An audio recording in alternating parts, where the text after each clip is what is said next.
अब एक नियम बड़ा विचित्र है हमारा, शंकर पर जल चढ़ाने का जो भाव वर्णित किया जाता है कि हम शंकर को मंदिर में जाकर जल चढ़ाते हैं तो खड़े खड़े चढ़ाएं कि बैठकर चढ़ाएं। बहुत ध्यान देना साहब।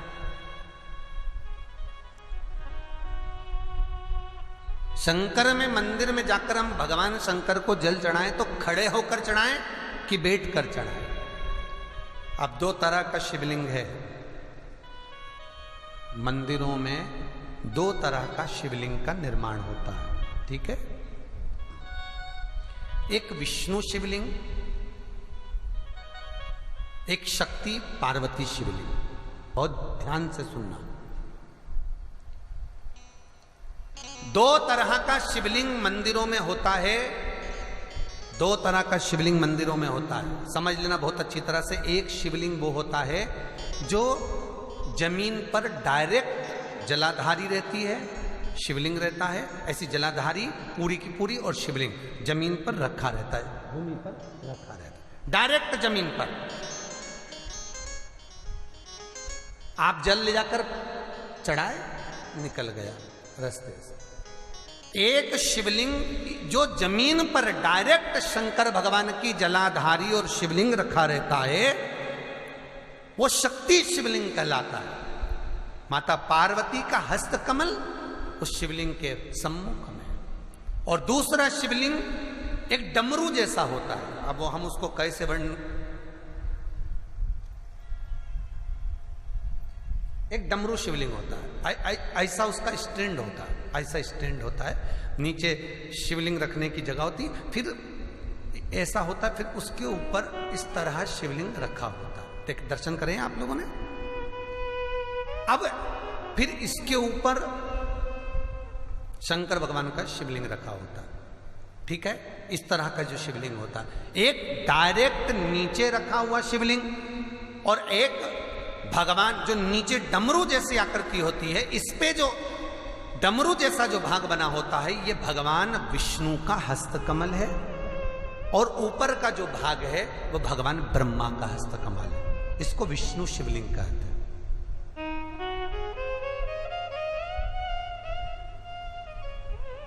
इसको हरीश्वर महादेव भी कहा जाता है। कौन सा महादेव कहते हैं? हरि सर्वेश्वर महादेव।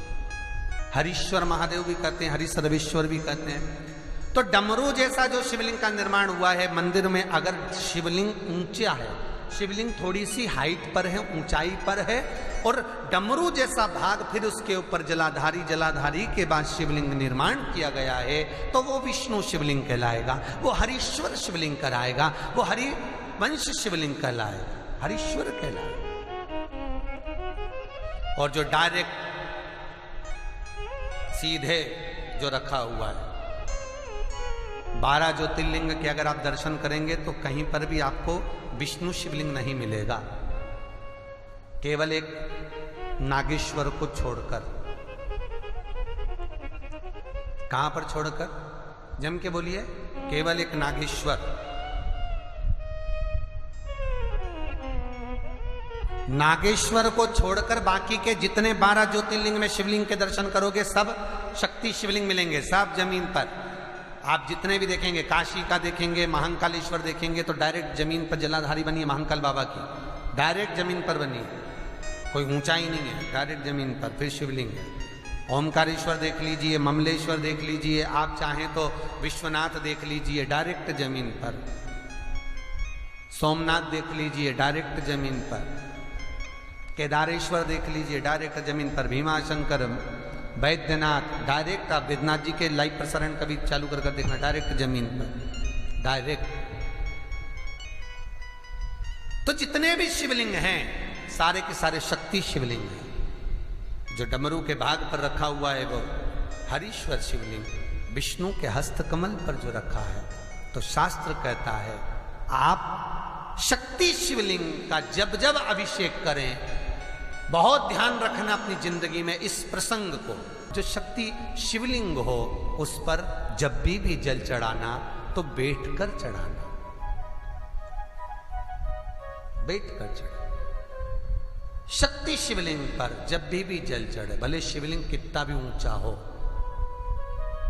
कितना भी ऊंचा हो, तो संगी से चढ़ा दो, पर जल बैठ कर चढ़ाइए। भले शिवलिंग ऊपर है, पूरा तरह से हाथ नहीं पहुंचा, जैसे सोमनाथ जी में अब शिवलिंग कितना बड़ा है, महाकालेश्वर का शिवलिंग कितना बड़ा है, तो उसको तो बैठकर स्नान नहीं करा सकते। भले शिवलिंग कितना भी ऊंचा हो, पर अगर भूमि टच है, शिवलिंग अगर भूमि टच है, शक्ति शिवलिंग है, तो भले आधा शिवलिंग नहाए, आधे पर पानी जाए, पर बैठकर ही स्नान कराया जाता है। और महाराज यदि हरीश्वर शिवलिंग है, अर्थात भगवान विष्णु के हस्त कमल पर, ब्रह्मा के हस्त कमल पर यदि शिवलिंग है, तो वो शिवलिंग का जब भी स्नान कराएंगे, अभिषेक कराएंगे, पूजन कराएंगे, तो खड़े होकर ही करना है। और खड़े होने का भी तरीका होता है, दोनों चरण बराबर में रखकर कभी भी शंकर भगवान के शिवलिंग का स्नान नहीं कराया जाता। महाराज दोनों चरण बराबर रखकर, अगर हरीश्वर शिवलिंग है, किसी मंदिर में शंकर को जल चढ़ाने के लिए आप गए हो और शंकर को जल चढ़ा रहे हो, तो हरीश्वर अगर शिवलिंग है तो दोनों पांव बराबर रखकर नहीं, एक सीधा चरण थोड़ा सा आगे रखिए और उल्टा चरण थोड़ा सा पीछे रखकर भगवान शंकर का जलाभिषेक करने पर लक्ष्मी जैसे अपने चरण रहते हैं, भगवान शंकर उसी तरह से लक्ष्मी को दौड़ाते हुए अपने घर में प्रवेश कराते हैं। महाराज लक्ष्मी भागती हुई, अगर जो पुष्टि मार्ग से जुड़े होंगे, जो भगवान ठाकुर जी की सेवा करते हैं, पुष्टि मार्ग से जुड़े हों, श्रीमद् वल्लभाचार्य जी से, वल्लभ कुल बालकों से जिनका ब्रह्म संबंध हुआ है, ऐसे अगर जीव हैं, वैष्णव जीव हैं, तो वो दर्शन करते होंगे ठाकुर जी, यमुना जी और महाप्रभु जी का। तो कैसा दर्शन करेंगे? श्रीनाथ जी का दर्शन करेंगे तो दोनों पांव श्री जी बाबा के, मेरे ठाकुर जी के बराबर पर है, नाथ द्वारा वाले श्री जी बाबा के, गोवर्धन नाथ जी के दोनों पांव चरण बराबर।